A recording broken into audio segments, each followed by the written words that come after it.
So I want to, you guys catch a little bit of a break here just because I'm gone tomorrow morning, so I moved the test off to Thursday.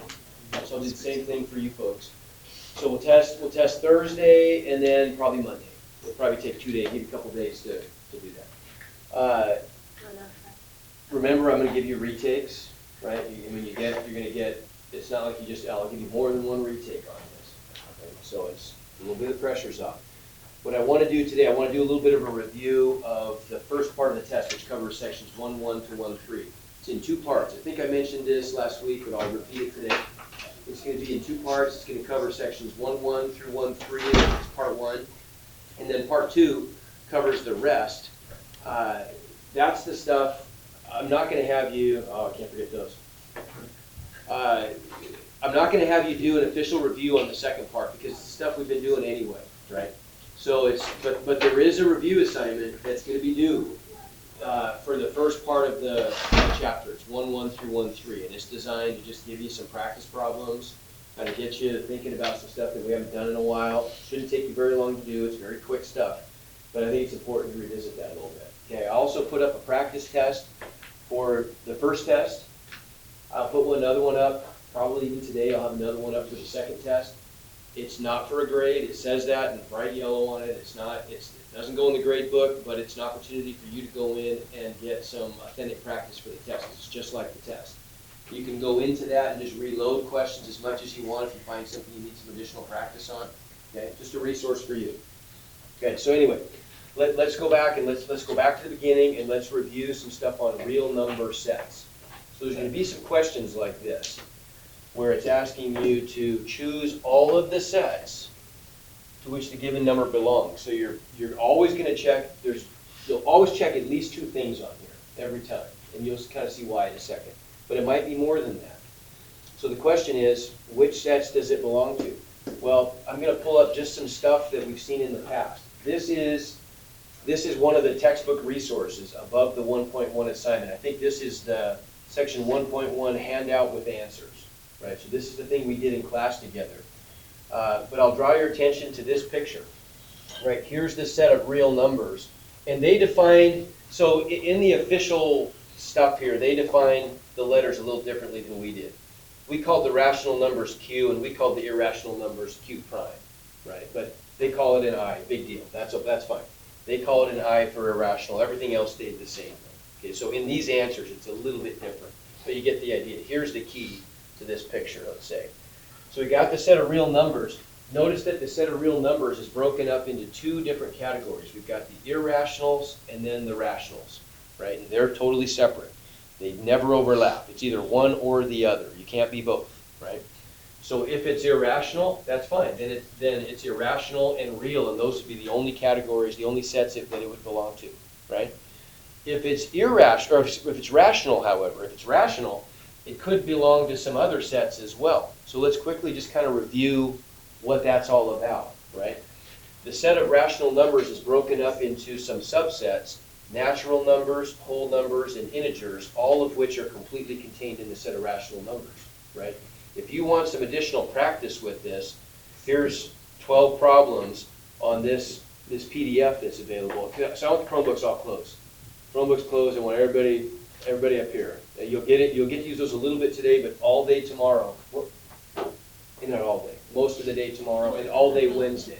You guys will get to use those, right? So when we don't finish up today, I'll finish up tomorrow with the review. But then all the rest of the time until Thursday is yours in class. Nothing planned, okay? Except just answering questions. So notice that the set of natural numbers is the smallest subset of the rational numbers. The whole numbers is a little bit bigger, but the set of whole numbers completely contains the set of natural numbers, right? And the set of integers completely contains the set of whole numbers, and the set of rational numbers completely contains the set of integers. So here's maybe a little bit better picture of that, right? Here's the set of real numbers. We've got the irrationals as everything that's outside of Q, right? Everything that's not contained in Q is irrational. Here's my set of rational numbers. Here's my set of integers contained within that. Even smaller, contained within the integers are the whole numbers, and contained within the whole numbers are the natural numbers. So what are these things? Okay, remember the natural numbers, those are just the counting numbers, 1, 2, 3 on to infinity, right? Okay, what about the set of whole numbers? Well, all we do is add 0. It's just 0 to infinity counting by ones, right? Integers, well, we add the negatives, but it's the same thing. It's no fractions that don't have 1 as a denominator, right? Still, it's just all the dashes on a number line you can think of, right? And then finally, the rational numbers that contains all those might also contain some other fractions, okay, that can't be written as integers. So what is the definition of a rational number? Any number that can what? Be written Number one. as, okay, well, yeah, true, it could be written as a decimal, but more importantly, a rational number is any number that can be written as a fraction. And ratio means fraction, doesn't it? Right, so we talk about a rational number, there's the fractions right in the title of the word, right? Okay, so rational numbers can all be written as fractions, but we can see here that that the set of integers would just be all the fractions with ones on the bottom, right? Like, for example, the number 3 or the number -2. Really, there's an invisible what in the denominator? 1, right? We don't write it because it's unnecessary, but these really are fractions, aren't they? But these are just all of the simple fractions with denominators that are 1, right? There are other rational numbers that are not integers, like 2/3, for example, right? 2/3 is a rational number that's not an integer, okay? Integers would just be all of the rational numbers with ones in the denominator.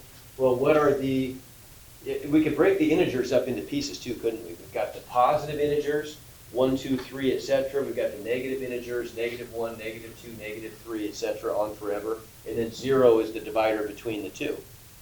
Okay, so then if we move further up the list, what are the whole numbers? Those are really just all of the non-negative integers, aren't they? It's all the integers without the negatives, okay? And what are the natural numbers? Well, that's really just the positive integers, isn't it? Right? So you can see there pretty clearly that those are all just subsets, okay? What happens if I write rational numbers as decimals? Two things always have to happen, one of two things. What do? If I take a rational number and I choose to write it as a decimal instead of a fraction. Well, so it must repeat or terminate, right? If I take a rational number and I write it as a decimal, it either has to terminate, like 1/2 does, for example, is 0.5, or 1/4 would be 0.25, right? Or it repeats, like 1/3 is 0.3 repeating. Okay, one of those two things must happen. So if I see a decimal that's doing one of those two things, I know that decimal represents a rational number, right? What about this crazy decimal down here? What does this mean? 0.12356 with a bar over the 356. Okay, the 356 keeps cycling forever. So it's 0.12356, 356, 356 forever, right? So is that rational? Yeah, it is. No, it is. It's repeating. It's got a repeating part, so that makes it rational. Okay, it repeats. Okay? So irrational numbers then, if those are all the numbers that aren't rational, those are all the numbers that can't be written down. Well, true, as decimals, but even without decimals, without worrying about decimals, irrationals are all the numbers that cannot be written as fractions, right? If the definition of a rational number is all the numbers that can be written as a fraction, then the irrationals are all the numbers that can't be written as a fraction, right? And if I write those as decimals, well, they don't repeat and they don't terminate, because if they did, they'd be rational, right? Okay, so let's look at a couple quick examples then. So let's start with this one, our first example here. Whenever you see problems like this, the first thing you want to do is always ask yourself, could I write that number more simply, first of all?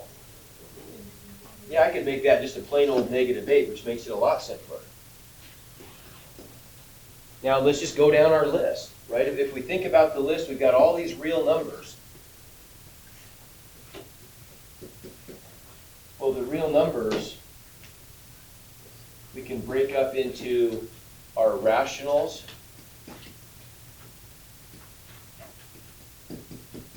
and our irrationals, right?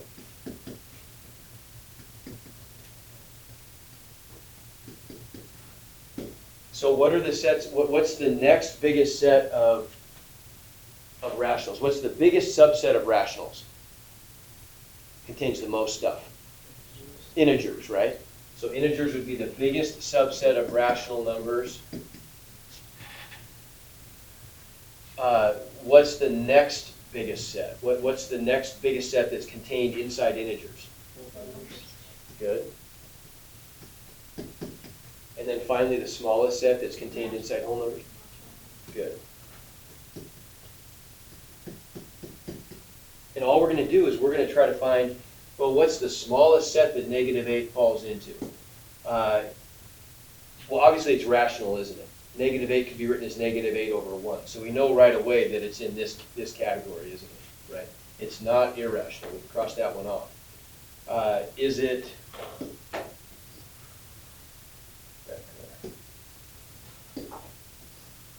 Is it a natural number?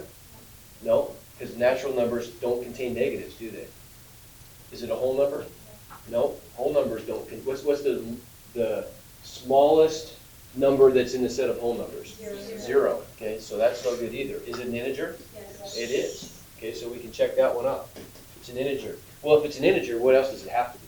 Rational. It's got to be rational, right? All integers are rational. And then which box do I get to check every time? Real numbers. They're all real numbers. So those would be my 3 answers. Okay?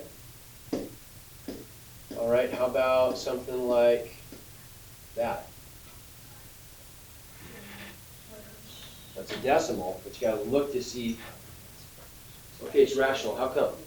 Because it repeats. The bar means it's repeating, right? So you know it's rational. What else does it always have to be? Good. So it's rational and it's real. Okay? But it can't be, it's a rational number, but obviously that's not an integer, is it? Right? Because it can't be written, I mean, that's going to be some crazy fraction if I write that as a fraction. It's not going to have a 1 on the bottom, clearly. Right? The only numbers as decimals that would have 1s on the bottom would be numbers that end in 0.0, right? Okay, that one doesn't.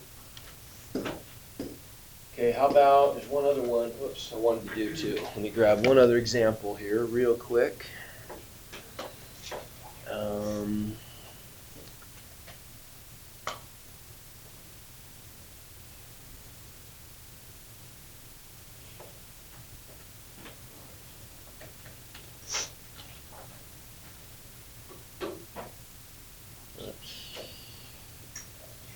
There, is that where we are? Nope. That's where we are.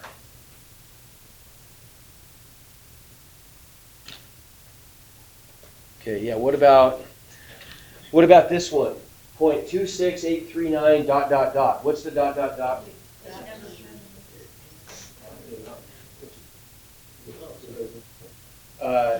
Okay. Then it's no big deal. What's the ... mean? Doesn't terminate. It just goes on forever, random, right? So what's this going to be? Irrational. Okay, good. So this is going to be irrational, and then of course what else? Real. Yeah, they're all real. Okay, good. But you're getting it, right? I mean, hopefully this rings a bell. And once you get on that practice test, if you want to just keep reloading those and reloading them, just do it. It gives you more practice. Okay? So now the properties. Let's do a quick review of the properties. I can kind of hit the highlights here. We spent a lot of time on this before. I'm going to go quickly through it, but I'll hit the main. I think the highlights that'll help you remember this stuff. So commutative compared to associative. Those are oftentimes confused. People, they're easy to confuse. The commutative property of addition and multiplication does not. These don't work for subtraction and division, right? Remember that. The commutative properties have to do with switching place. To commute means to exchange. Remember what we talked about at the beginning of the year, when you commute to work or commute to school, you're changing places, right? You're exchanging your position, where you were in the morning compared to where you are during the day, right? So to commute means to exchange. Typically, when we're talking about the commutative properties, we're talking about 2 things at a time. We're either adding 2 things or multiplying 2 things. And what it says is when I add 2 things, I can exchange the order in which I add them. If I've got numbers A and B, A plus B is always the same thing as B plus A. It doesn't matter the order in which I add those things, right? I can exchange their positions in that sum, and it makes no difference. -2 plus 7 is exactly the same thing as 7 plus -2. Okay? Same thing for multiplication. If I'm multiplying 2 numbers together, I can exchange their positions and it doesn't affect the answer. A times B equals B times A, okay? Remember, that does not work for subtraction or division. So if you got a problem like this on the test, what if you got something like this?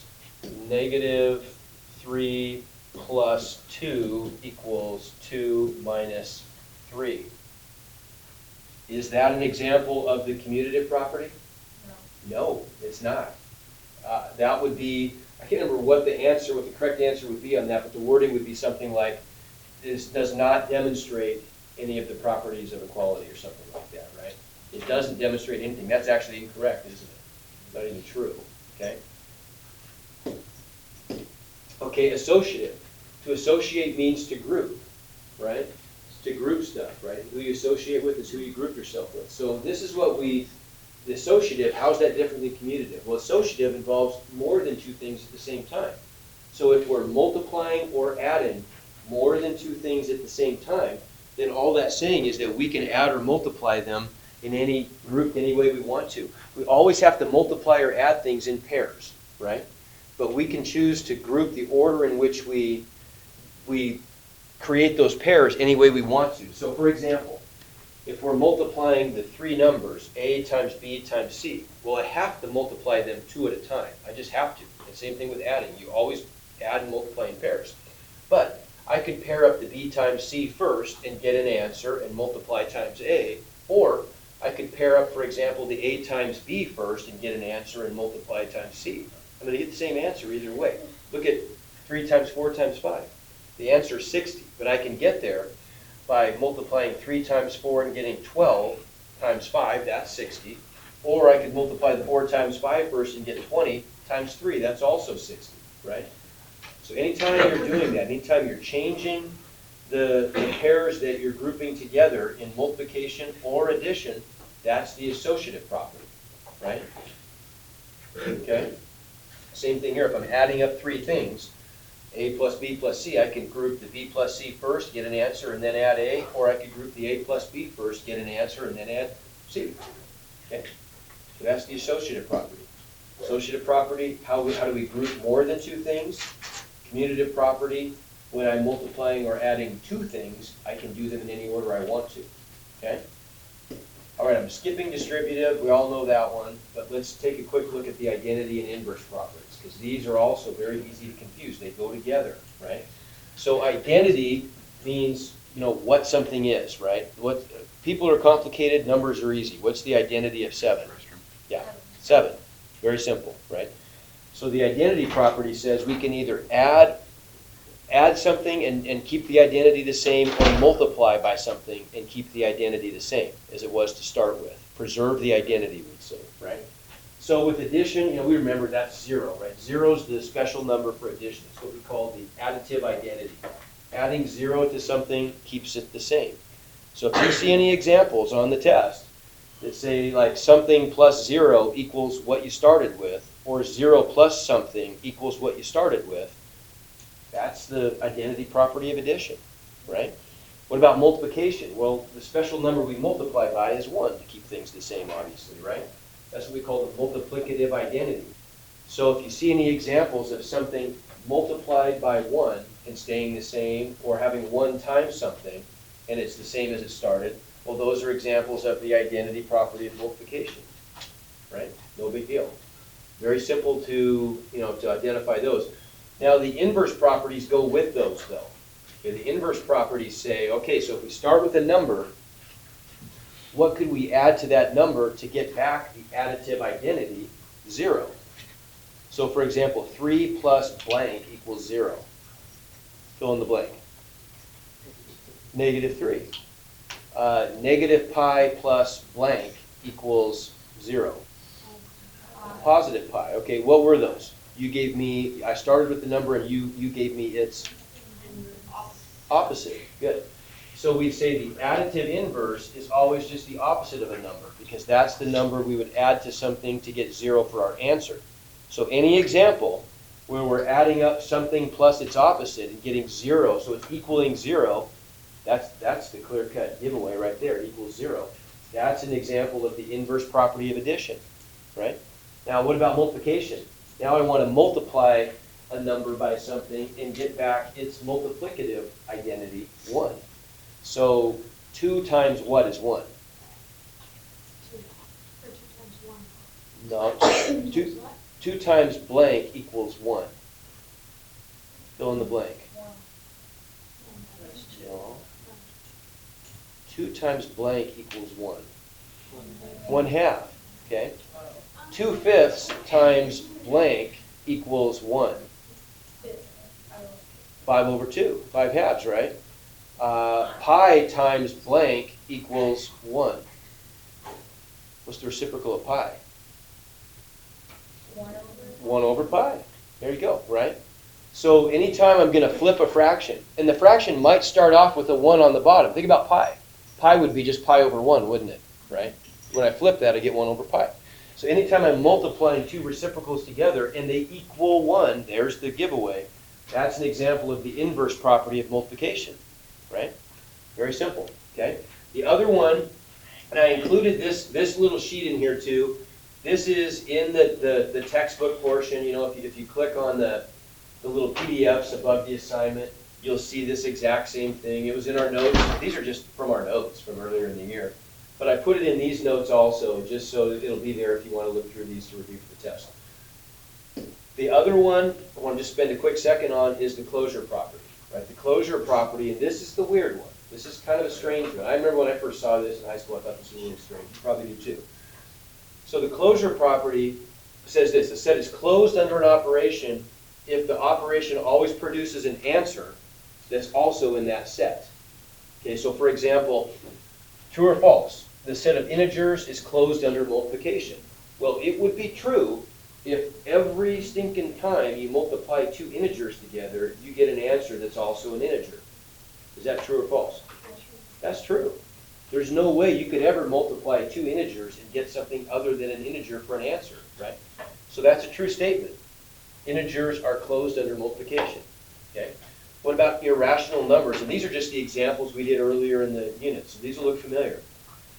The set of irrational numbers is closed under subtraction. Well, that one seems at first like maybe it is, but we came up with a pretty tricky example. What if we did something like pi minus pi? Pi minus pi, those are two irrational numbers, and yet they give me back 0. Which set does 0 fall into, rational or irrational? Rational. Yeah, it falls in rational. That's a whole number even, isn't it? Right? So what about, so that one's false, isn't it? Because we took two irrational numbers and we subtracted them and we got an answer that is not an irrational number, so it's false. The set of irrational numbers is not closed under subtraction. How is it? Just to kind of make sure we're staying consistent in here, we define the basic definition of a rational number as any number that can be written as a fraction. How could you write 0 as a fraction? You can, but it's 0, okay, actually, 0 over 0 is the one thing you can't do. And we talk about that, that's like a calculus issue. We'll talk about that in calculus someday. That's indeterminate. But 0 divided by any number other than 0 is always what? 0. Right, so there's a million examples, an infinite examples. 0 divided by 1, 0 divided by 10, 0 divided by a billion. All those are fractions that equal 0, right? So you can write 0 as a fraction. Okay, what about the set of whole numbers? Is that closed under division? Well, no, it's not. Here's an easy example. If I take two whole numbers, I mean, I could take some that work. I could do 6 divided by 3, and what's the answer? 2, and 2 is a whole number. So it does work sometimes, but in order for the set to be closed, it has to work every time. Here's an example that doesn't work. 2 divided by 3 is 2/3. You can't simplify that fraction, right? And that's not a whole number. Okay, so that's a false. And there's our counterexample. The set of odd numbers is closed under addition. No, I don't think it ever works. I think whenever you add two odd numbers, I think you always get an even number. Right? Well, here's one example for sure. 1 plus 3 equals 4. So we took two odd numbers and we added them, but our answer was not an odd number, so it's not closed for addition. Okay, make sense? Okay. Something new every day. Something new every day. What's that? You don't remember that? Adding two odd numbers to get Yeah. No. I had never really thought about it either, honestly, but it just works that way. Actually, somebody asked me in 5th period to prove that, so a couple minutes and prove it for the class. There's a way you can do a proof on that. I'm not gonna take your time to do it, but. No, I think you Ask me should. later. Yeah, you Ask me should. later, it's a really simple proof. You might remember to ask me later, I'll do it later. It's a really quick, kind of cool little proof. It's later. No, it's not later now. I do want to show you one more thing though. This is the thing I really wanted to show you today. So this is where you're going to use your Chromebooks a little bit. I want to show you, we're going to review some stuff now where we have to do some computations. You do some algebra, but I want to show you how you can check your answer using Desmos. You will get, I mean, this is like legally cheating, honestly. I mean, I'm encouraging you to do this, but it's almost like cheating. I'm going to let you use the Desmos scientific calculator on the tests, right? So it's embedded in every question, so you can pull it up and use it. You would be crazy because I'm not putting a time limit on this test. So you don't have to finish it in one period, right? It's built so you can't see the questions you haven't started yet. I mean, I'm fine with it. It's a secure test without you having to finish it in one period. So you don't have to do it. So what I would strongly encourage you to do is just take your time and check everything. And today and tomorrow, I'm running out of time today, but running into tomorrow, I'm going to show you some tricks for ways you can use a scientific calculator to check all your work. And there's even some improved versions from the last time I showed you some of this stuff. I figured something else out about the calculator that makes it so much easier to use than even the last time I showed you. Okay? So, and this is stuff you could use on SATs, on on SBAC tests. Later on, when you're taking GREs when you're in college. I mean, these are tricks that will carry forward in all these standardized math tests that will always help you. So these are really good to know. Okay, what are you doing? Why don't you put that away? You're distracting yourself and them too. So let's look at this one. If you haven't done this yet, open up the Chromebooks, Google up Desmos Scientific. So just type in Desmos, and it'll probably once you start typing it'll probably fill it in for you. If you go to Desmos Scientific, and you go to the Desmos Scientific Calculator, that's it, right? It's the one that looks like that. If you get a different Desmos calculator, it's the wrong one. But bookmark that and call it Desmos Scientific maybe or something, right? Put that on your school account so whenever you log in and it loads up your bookmarks, you'll see that. Okay, so this is a really powerful tool. I'm going to show you how this thing can make your lives so much easier doing problems like this. Well, first of all, we got to do the problem. And that's probably all we'll get done today, and then we'll move into the Desmos stuff tomorrow. If we do this problem, when I'm evaluating, what does it mean to evaluate? Well, value just means number, right, in math. So if I'm evaluating, I'm essentially enumerating an expression. I'm plugging in numbers and trying to simplify it. So go ahead and click and close after all. I'm sorry, I was hoping we were going to get a chance to do that. We'll do it tomorrow. So I'm plugging in 5 for x and 8 for y, right? So all I've got to do here, I've got the absolute value of 17 minus 5. Whenever I plug a number in, I'm always going to plug it in parentheses. So 5 times 5 is what I'm plugging in for x. Close the absolute value bars, plus 4 squared divided by 8. Right, I plugged in my value 8. Okay, so how do I know? I've just got to turn this into a number, though. I've got to simplify it. How do I know what the order of steps is going to be for me to simplify this? I'm seeing it. Okay, PEMDAS, order of operations. Good. So we're going to follow. We're going to follow regular PEMDAS down, and this will be all we'll get done today, but we'll finish this. So first of all, do I see any parentheses or grouping symbols? Yes. Okay, absolute value bars, right, are the grouping symbols. So what is 5 times 5? Okay, that's inside the grouping symbols. And I have to do that first, don't I? Inside the grouping symbols, I have to multiply before I subtract, right? So I multiplied, now I can subtract. What's 17 minus 25? Negative 8. There we go, negative 8. So I've got the absolute value of negative 8. Now remember here, we talked about this earlier, I've got a plus sign that is not inside grouping symbols. It's outside of grouping symbols. So whenever I see a plus sign outside of grouping symbols, that's kind of dividing the problem up into terms, different pieces. So we simplified the first term, while we're at it, we could even simplify the second term, rather than having to break it into a million different steps, right? So in the second term, over here, what do I have to do first? Exponent. Good, I got exponents before dividing, right? So the first thing I've got to do is 4 squared is what? 16, good. Divided by 8 I'm going to do. Okay, and then now we're essentially done, aren't we? What's the absolute value of negative 8? Positive 8. Plus what's 16 divided by 8? 2. And so my answer is 10. Hold that thought, because I'm going to show you a really cool way to check this solution.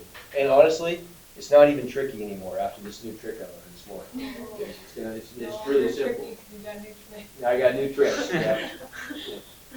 Okay, that's probably good for today. Okay. Oh, okay.